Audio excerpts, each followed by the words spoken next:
No se asuste con lo que oiga a continuación. Es el eco del pasado cuando empezaron las emisiones de Radio Sefarad a finales de enero del 2004 y cuyos informativos semanales hemos reunido para revivir lo que entonces pasaba desde la perspectiva de nuestro tiempo.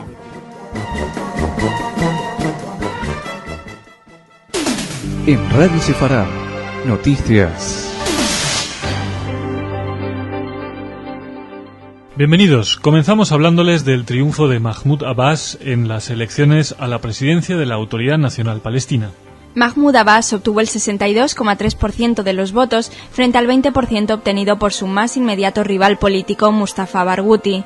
Abbas se alzó con una victoria que quiso dedicar a el hermano, el mártir Yasser Arafat, a los presos palestinos encarcelados en Israel y a los palestinos en general. El presidente de los Estados Unidos, George Bush, ha comentado que estas elecciones palestinas han supuesto un paso esencial en el establecimiento del Estado palestino. Bush además prometió ayudar al nuevo presidente en las conversaciones de paz con Israel. George Bush ha invitado al electo presidente palestino a visitar la Casa Blanca, invitación que no quiso realizar al desaparecido Yasser Arafat, y ha hecho un llamamiento a Israel para que, entre otras cosas, continúe con su visión de un Estado palestino y otro israelí en buena vecindad. Hablamos ahora con Gabriel Rosenberg, nuestro corresponsal en Oriente Próximo, quien nos hace una valoración de los resultados electorales en la Autoridad Nacional Palestina. Un saludo muy especial desde Israel a todos los oyentes de Radio Sefarad, deseando desde la corresponsalía que pasen o que tengan un excelente año 2005. En Israel se viven momentos muy especiales y hablamos de la esperanza que hoy tiene el pueblo israelí con el beneplácito que se ha visto el acto eleccionario que se llevó a cabo con total normalidad, con total tranquilidad en Palestina. Votaron en un porcentaje bastante importante. No hubo sorpresa en cuanto a la conclusión, en cuanto al resultado de las elecciones en Palestina, ya que días antes las encuestas indicaban que por amplia mayoría iba a ganar Abu Mazen, quien ya se convirtió en el nuevo presidente de la Autoridad Nacional Palestina. Fue rotunda la victoria, más allá que en algún momento su opositor, que no ha llegado a un 20% de la cantidad de votos, ha dicho que podría pedir la impugnación de las elecciones, un hecho que no se ha cristalizado, simplemente ha dejado entrever que fue algo irregular este acto eleccionario. De todas maneras, hay mucha esperanza hoy en Israel. Abu Mazen pudo dialogar con los observadores, han venido alrededor de 800, estuvieron desde Tel Aviv mirando cómo se llevaba adelante el acto eleccionario. También hay mucha esperanza en cuanto a lo que podrían hacer los movimientos extremistas, tal es el caso de las yihad islámicas, tal es el caso del movimiento Hamas, que han dicho que hasta el momento se muestran muy abiertos al diálogo con Abu Mazen, que ellos entienden que se podría llegar a tomar decisiones de aquí al futuro con respecto a las relaciones con el Estado israelí. Insisto, son todavía esperanzas las que se tienen de un lado y del otro para que de una vez por todas se pueda terminar con esta intifada que ya lleva muchos años y que es perjudicial para ambos países. En cuanto a la reacción que ha tenido el pueblo israelí, no se puede diferenciar lo que fue la derecha como así la izquierda, porque ambos han coincidido, ambos sectores del pueblo israelí, que hay que ver el futuro con mucha esperanza, que ahora se viene el diálogo entre Abu Mazen, el nuevo presidente palestino, Ariel Sharon, y posiblemente esto se pueda cristalizar en los Estados Unidos con la presencia de George Bush. Seguramente el tiempo tendrá mucho para decir en cuanto a las posibilidades de solucionarse este conflicto entre palestinos e israelíes. Desde Israel informó Gabriel Rosenberg para Radio Sefarad. Gracias, Gabriel Rosenberg. Ya les hablamos del informe del Departamento de Estado norteamericano sobre antisemitismo global. Hoy les ofrecemos una valoración de esos datos preocupantes que señala a Canadá y Argentina. El antisemitismo sigue siendo un problema en Argentina. Apunta el informe tras señalar que si bien la cantidad de incidentes antijudíos se mantiene estable en los últimos años, siguen existiendo ataques a cementerios, amenazas a instituciones comunitarias, pintadas, uso de insignias nazis y venta de publicaciones. Argentina aparece como el país más afectado por el antisemitismo en toda América Latina. Por otra parte, mientras Brasil aparece mencionado en el informe por los indicios de tensión entre ciudadanos judíos y musulmanes y por la gran actividad neonazi en Internet, Canadá se sitúa como el país peor colocado del hemisferio norte, con 600 casos documentados. El peor fue el ataque con bomba incendiaria a una escuela judía de Montreal. A diferencia del caso argentino, con sospechas sobre la justicia aplicada en el caso AMIA, en Canadá hay ya 3 detenidos con pruebas firmes en casos de antisemitismo. Todos los países parecen preocupados por el antisemitismo, pero no todas las justicias son igualmente eficaces. El ejemplo argentino con el sangrante caso AMIA lo demuestra. El antisemitismo será sin duda uno de los temas que tratarán los representantes del Congreso Judío Mundial en su próxima reunión con el nuevo presidente de la Comisión Europea, el portugués José Manuel Durão Barroso. El Congreso Judío Mundial será la primera organización judía en reunirse con el nuevo presidente de la Comisión Europea, José Manuel Durão Barroso, en el marco de la Asamblea Plenaria del Consejo Judío que se celebra hasta hoy, día 11, en Bruselas. Durante esta asamblea plenaria, con el presidente del Consejo Judío Mundial, Edgar Bronfman, y el presidente del Congreso Judío Europeo, Cobi Benatov, a la cabeza, se analizarán los desafíos que enfrentan las comunidades judías en Europa, incluyendo el auge del antisemitismo. También se expondrá un programa para combatir este grave problema en unos tiempos marcados por la amenaza del extremismo y del terrorismo. Bronfman y Benatov alentarán al presidente Durão Barroso y a la Comisión Europea para que respalden una resolución de la Asamblea General de Naciones Unidas que condene el antisemitismo. Sería muy positivo poder contar con el apoyo de los países europeos ante esta resolución, que, dada la composición de la Asamblea de las Naciones Unidas, tiene no muchas posibilidades de éxito. Seguimos en Europa. Si en España el próximo 27 de enero se conmemorará por primera vez el Día Nacional del Holocausto, en París se inaugurará la ampliación del Centro del Holocausto con una exposición de dibujos del deportado David Oller. Con esta ampliación, el centro parisino se convierte en el mayor complejo europeo dedicado a recordar el genocidio judío por parte de los nazis y de gobiernos cómplices. El nuevo centro es heredero del existente levantado en 1956 y contará con 5.000 metros cuadrados situados en el Magué, el barrio tradicionalmente ocupado por la comunidad judía. La entrada del nuevo complejo se realizará a través de un patio en el que se levantan muros en los que figuran los nombres de 76.000 hombres, mujeres y niños que fueron deportados desde Francia a los campos de exterminio entre 1942 y 1945. La exposición inaugural estará dedicada a los impresionantes dibujos de David Oller, testimonio de su trabajo en Auschwitz al servicio de la administración del campo. Francia es uno de los países más involucrados en el deber de la memoria. Es un país que no olvida ni a sus víctimas ni la vergüenza de Vichy. Les hablamos ahora de un nuevo avance científico israelí en la lucha contra la guerra bacteriológica. Investigadores israelíes y estadounidenses han desarrollado lo que podría ser la base para un antídoto contra el anthrax. Las esporas de esta bacteria se usan como armas biológicas y son temidas por su fácil producción, porque pueden almacenarse en seco de forma viable durante décadas, se dispersan fácilmente por el aire y pueden ser inhaladas por tropas y poblaciones indefensas, permaneciendo en tierra durante muchos años. Tal como explica la prensa especializada, los científicos de la institución tecnológica israelí Technion, conjuntamente con el Instituto de Investigación Scripps de California, han desarrollado una sustancia que neutraliza una proteína vital para las toxinas del anthrax. El antibiótico aún tiene que ser probado tanto en animales como en humanos. Los éxitos de la ciencia israelí reflejan las necesidades de adaptación a un medio hostil. Esperemos que este avance, este antídoto contra el anthrax, nunca tenga que ser utilizado. Más avances, en este caso contra la violencia y las manifestaciones xenófobas y racistas en el deporte. El movimiento contra la intolerancia viene realizando la campaña Tarjetas Rojas en Andalucía, un antídoto, esta vez no israelí, contra la violencia en diferentes estadios españoles de fútbol. Esta campaña cuenta con el apoyo del Instituto Andaluz de la Juventud y se ha marcado el objetivo de promover el rechazo a la violencia, los grupos ultras y la agresividad en general en el ámbito deportivo andaluz. La campaña consiste en la distribución de la tarjeta roja a la violencia en el deporte en diversos encuentros de fútbol en Andalucía y la realización de actividades pedagógicas destinadas a jóvenes deportistas andaluces en las que se promoverán valores de convivencia, solidaridad, interculturalidad, competitividad y fraternidad, entre otros valores que contribuyan a reducir el grado de agresividad del deporte joven andaluz.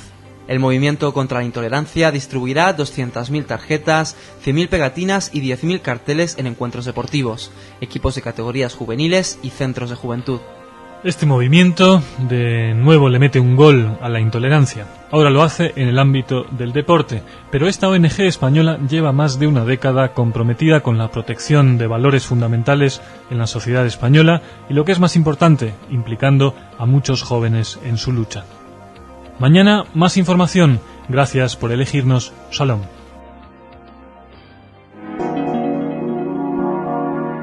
En Radio Sefarad, noticias.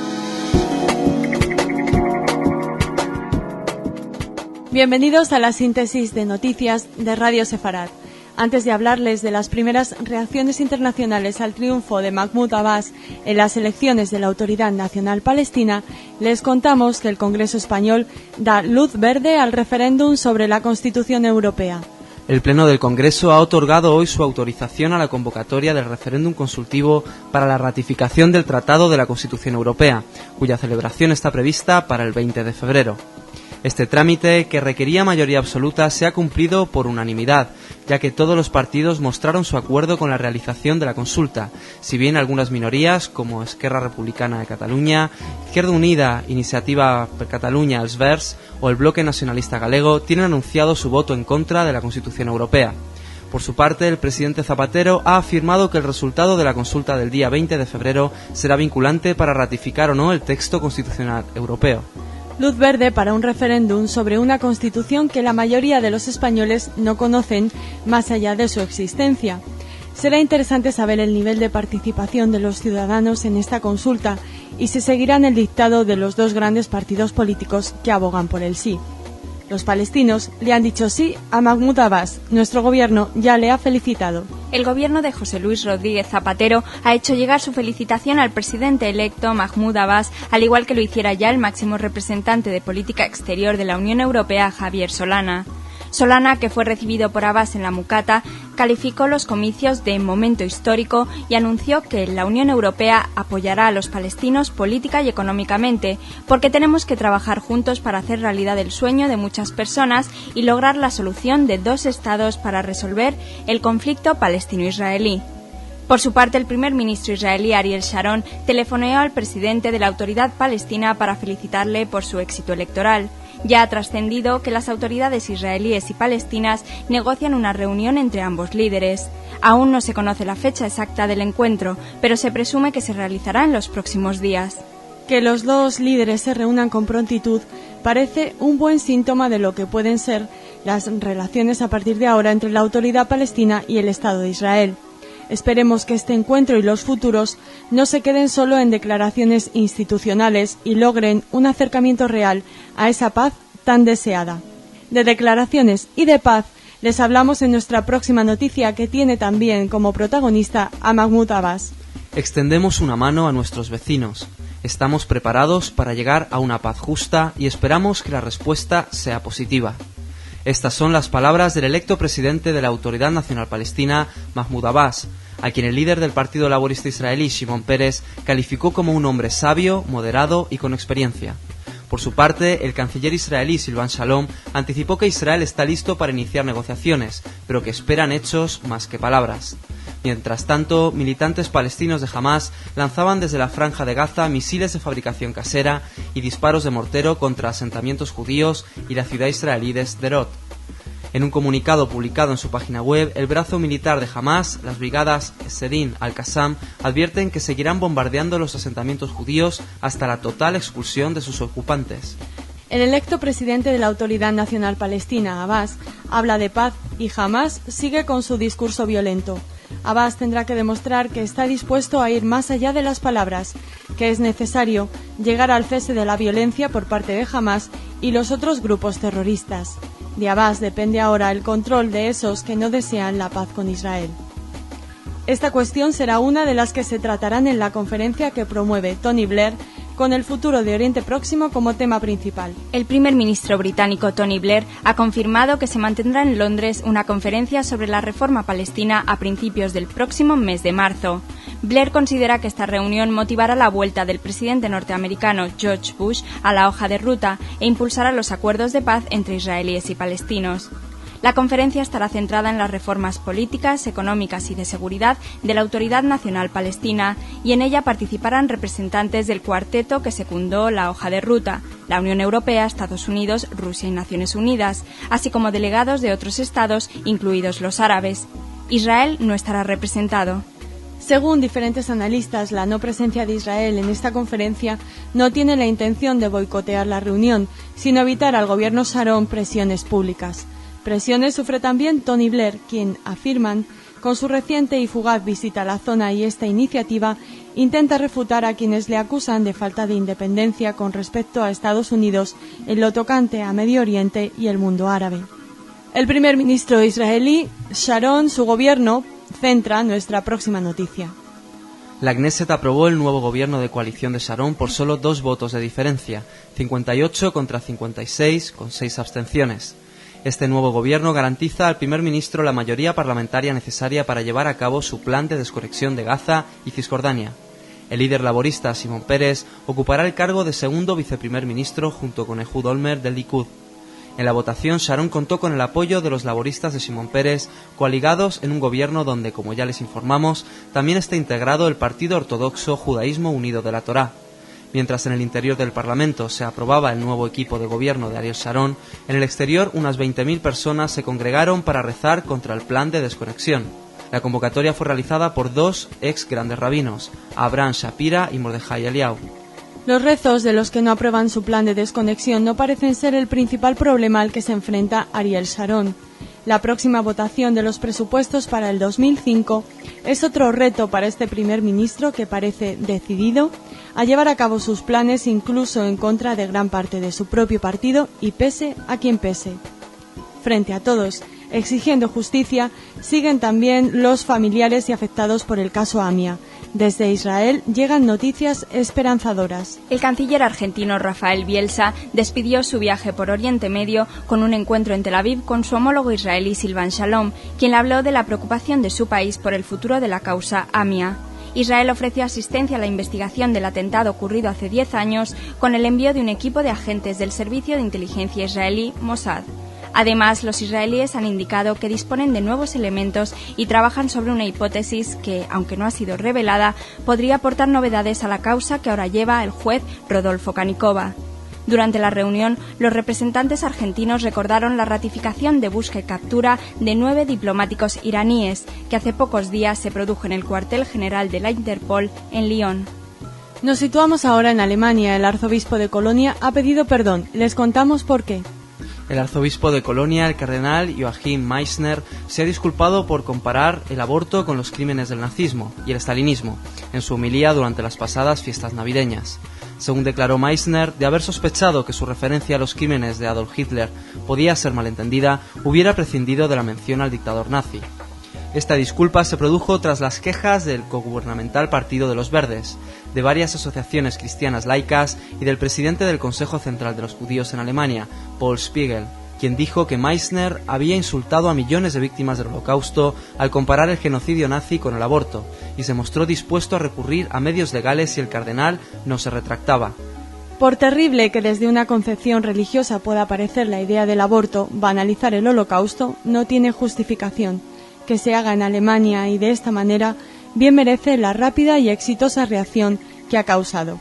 Cambiamos de país, que no de tema. Antisemitismo, banalización de la Shoah en el fútbol holandés. El Ajax de Ámsterdam toma medidas frente a los reiterados casos de discriminación en el fútbol europeo.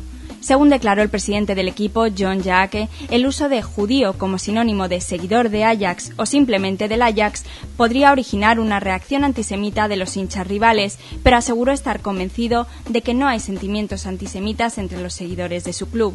El último episodio de antisemitismo se produjo el pasado fin de semana cuando el capitán del equipo italiano de la Lazio, Paolo Di Canio, festejó un gol con un saludo nazi. Se dice que el Ajax fue fundado por judíos y aunque no hay pruebas concretas de ello, muchos hinchas acuden al estadio con banderas de Israel y la estrella de David como símbolos. Fundamentado o no, el espíritu judío del Ajax le hacía simpático entre muchos aficionados al fútbol y los que no lo son, Que el equipo holandés tenga que renunciar de alguna manera a su leyenda judía es otro triste síntoma del antisemitismo que parece triunfar entre algunos asistentes a los campos de fútbol europeos. Terminamos aquí, les esperamos mañana. Gracias de parte de todos los que elaboramos este informativo. Continúen escuchando Radio Sefarad.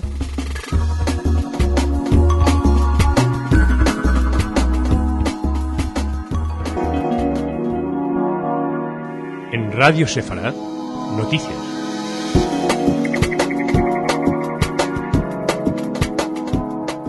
Hola, gracias por acompañarnos en esta síntesis de noticias que comenzamos hablándoles un día más de lucha contra el terrorismo, esta vez en Alemania.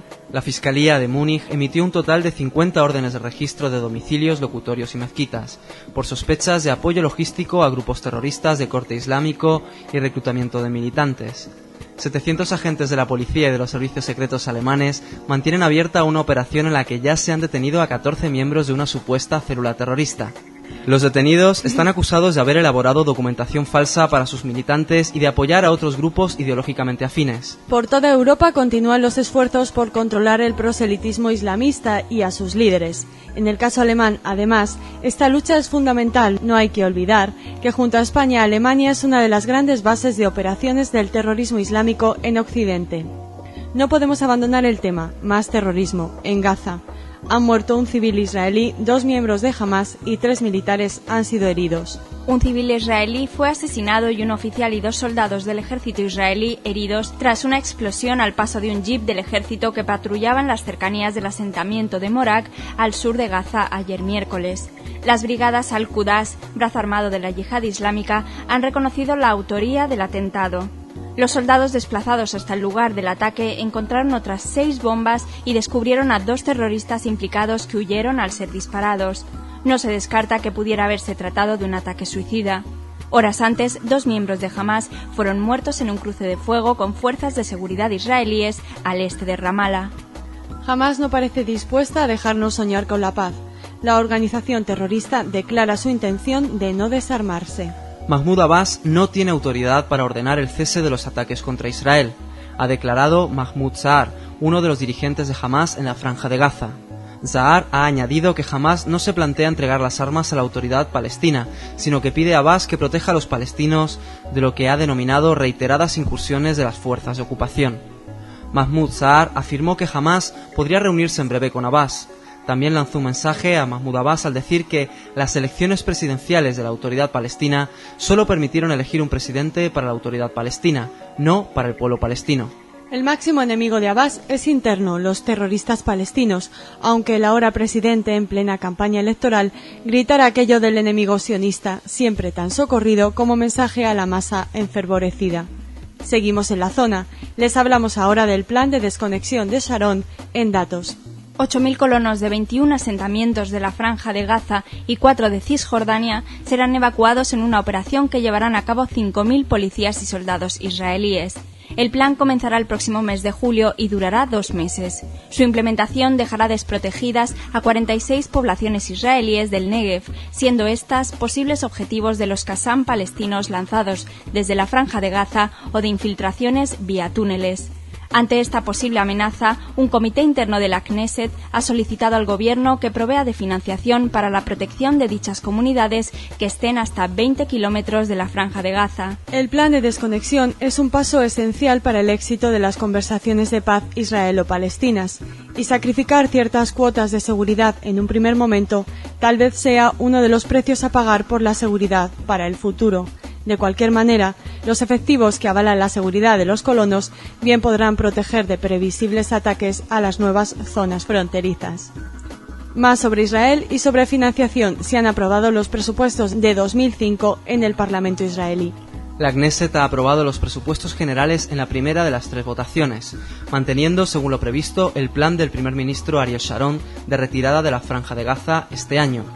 La aprobación se aseguró después de que algunos miembros del Likud de Sharon, que se oponen a la retirada, acordaran en el último momento apoyar el presupuesto en esta primera lectura. aún necesita pasar otras 2 votaciones para que se convierta en ley. Un primer éxito del nuevo gobierno Sharon y más preocupaciones. Se lo contamos. La posible venta de misiles E-Iskander por parte de Rusia a Siria ha levantado las críticas de Israel. Los misiles, que podrían llegar a las manos de Hezbollah, tienen la capacidad de alcanzar objetivos israelíes, incluyendo la central nuclear de Dimona. El ministro de Exteriores ruso, Alexander Saltanov, que se reunió con el ministro de Exteriores israelí Silvan Shalom y con el viceprimer ministro Shimon Peres en Jerusalén, insistió en que no existía tal crisis. La visita del presidente sirio Bashar Assad a Moscú, prevista para el próximo 24 de enero, incrementa la tensión. La redacción de Radio Sefarad se ha puesto en contacto con Pedro Romanov de la agencia de información rusa Novosti, quien valora para nosotros esta noticia. A mi modo de ver, en este caso, no se trata, al menos de parte de los rusos, no se trata de política, sino de puro negocio. Según mi información propia, todavía este complejo Iskander existe solamente en 2-3 ejemplares, primeros ejemplares, digamos, que ya están plenos y pueden funcionar, pero los rusos están interesados en plata, en mucha plata, porque no tienen dinero para realizar la serie de estos complejos. Entonces están buscando ahora cualquier comprador en cualquier parte del mundo que podría de este modo financiar la serie. En este caso, el hecho de que en esta lista de los posibles compradores aparecieron a los sirios no es el problema, digamos, de política de Rusia, porque desde la época de la caída de la Unión Soviética, la política de los rusos en el Extremo Oriente, en el Próximo Oriente, es bastante equilibrada entre los árabes y Israel. Por eso es puro negocio. Mira, es verdad que si el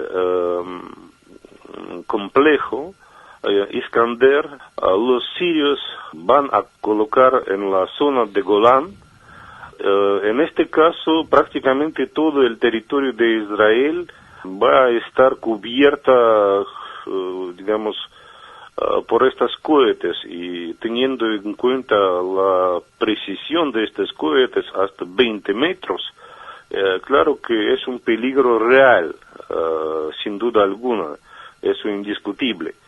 Pero hablando en serio, incluso en el peor de los casos, si esta compra será realizada, ahora la composición de las fuerzas políticas en el mundo es así que no puedo imaginar de que Siria de verdad puede arriesgar utilizar esta arma contra Israel.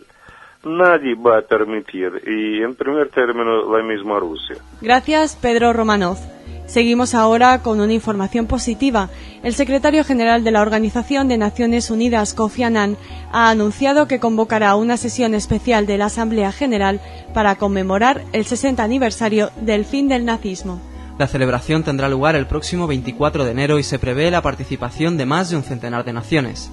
Este acto se suma a las numerosas actividades que diferentes organizaciones judías tienen previstas realizar el día 27, coincidiendo con la efemérides de la liberación del campo de concentración de Auschwitz. Kofi Annan también anunció que la ONU ha comenzado a recoger las denuncias por los daños causados a causa del trazado de la valla de seguridad que Israel está construyendo en la Franja de Gaza, para en un futuro estudiar si esas quejas son legítimas y si se adjudican compensaciones a los damnificados. Les decíamos que se trataba de una buena noticia, por lo que significa y también por el lugar de donde proviene, esa ONU no siempre sensible a los temas judíos. Esperemos que también el organismo internacional apoye la condena del antisemitismo que se le viene reclamando. No sabemos si Kofi Annan conoce la noticia de la que les damos cuenta ahora, pero debería. El antisemitismo aumentó en Europa. Así lo manifestó el presidente de la Junta Directiva del Congreso Judío Mundial, Israel Singer, en el último encuentro del Congreso en Bruselas, que reunió a más de 500 personas de 80 países. Singer distinguió dos tipos de antisemitismo que se alimentan mutuamente. Uno proviene de los nuevos inmigrantes, que con enojo y desesperanza vuelcan su rabia sobre los judíos, y el viejo antisemitismo, que proviene de la derecha y de los movimientos antisemitas, que permanece. Uno causa el otro al provocar imitación y generar actos paralelos, añadió Singer. El antisemitismo es uno, sea de la clase que sea, y contra él hay que luchar en todos los ámbitos y con todos los interlocutores implicados. Ya les contamos que los máximos representantes del Congreso Judío Mundial tienen previsto reunirse para tratar este tema con el nuevo presidente de la Comisión Europea, José Manuel Durão Barroso. Esperemos que la reunión sea efectiva. La siguiente información quiere ser también un homenaje, como los que se van a dedicar en muchos lugares a Albert Einstein. El centenario de la publicación de la teoría de la relatividad será motivo de homenaje a su autor, el sabio Albert Einstein, por todo el mundo. Los actos comenzarán en México DF con una serie de actividades vinculadas al investigador en la Universidad Autónoma de esa ciudad. El gobierno alemán recordará la trayectoria del Premio Nobel de Física de 1921 con una gran exposición y un programa destinado a fomentar el interés por la ciencia y la investigación entre la juventud. En Inglaterra será a través de la danza, con un espectáculo dirigido por el coreógrafo Mark Baldwin, como se intentará acercar la teoría de la relatividad al público. Si todo es relativo, nuestro deseo de contar con su interés mañana, no. Les esperamos, gracias de parte de todos los que elaboramos este informativo. Continúen escuchando Radio Sefarad.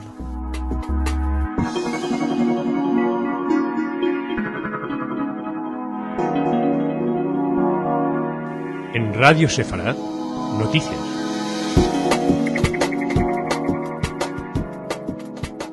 Hola, bienvenidos un día más al espacio informativo de Radio Sefarad. Comenzamos hablándoles de la visita a Israel de Javier Solana.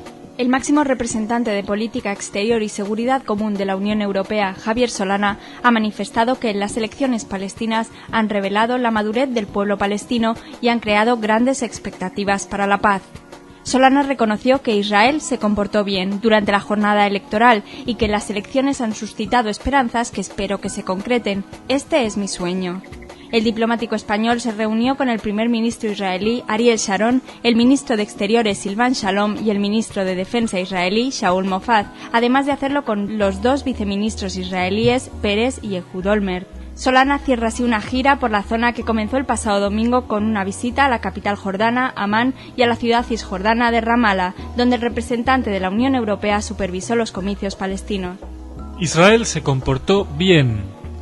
Seguro que los israelíes le agradecen este reconocimiento a Javier Solana. Aunque la frase suene paternalista, contesta a aquellos que se han lanzado a criticar sin motivo alguno el comportamiento de Israel durante las elecciones palestinas. Solana y Shalom han hablado sobre el tema de los misiles rusos y Siria, sobre esa supuesta crisis diplomática que el ministro israelí de Asuntos Exteriores, Silvan Shalom, ha desmentido y de la que les hablamos ayer. Solo se trata de desacuerdos, ha apuntado Shalom para añadir que aclaramos a Rusia que Siria apoya el terrorismo y transfiere armamento a la milicia libanesa de Hezbollah. Todo el mundo procura aislarla. Estamos convencidos de que Vladimir Putin no afectará a la estabilidad en Oriente Medio, dijo Shalom durante la rueda de prensa conjunta con el alto representante de Política Exterior y Seguridad Común de la Unión Europea, Javier Solana. Estamos seguros de que el presidente Putin no hará algo que pueda afectar la estabilidad en esta zona, dijo por su parte Solana. El ministro ruso de Defensa, Sergei Ivanov, ha negado en Washington que la operación se vaya a realizar. Rusia es uno de los integrantes del Cuarteto de Madrid, junto con Estados Unidos, la Unión Europea y la ONU, cuyo plan de paz, la hoja de ruta, debe servir a israelíes y palestinos para reanudar sus negociaciones, estancadas desde hace más de 4 años. El terrorismo palestino continúa voluntariamente ajeno a ese ambiente de esperanza en la zona del que hablaba el máximo representante europeo Solana. Un helicóptero israelí destruyó con un misil un coche bomba en la franja de Gaza. Se lo contamos. Un misil lanzado desde un helicóptero Apache acabó con la amenaza que suponía un coche bomba que había sido abandonado por la noche cerca del asentamiento de Kfar Darom. No se produjeron heridos, aunque sí una explosión tan considerable que hace pensar que el coche estaba fuertemente cargado de explosivos. Tropas del ejército detuvieron cerca de Tulkarem a una célula terrorista que se disponía a efectuar un ataque.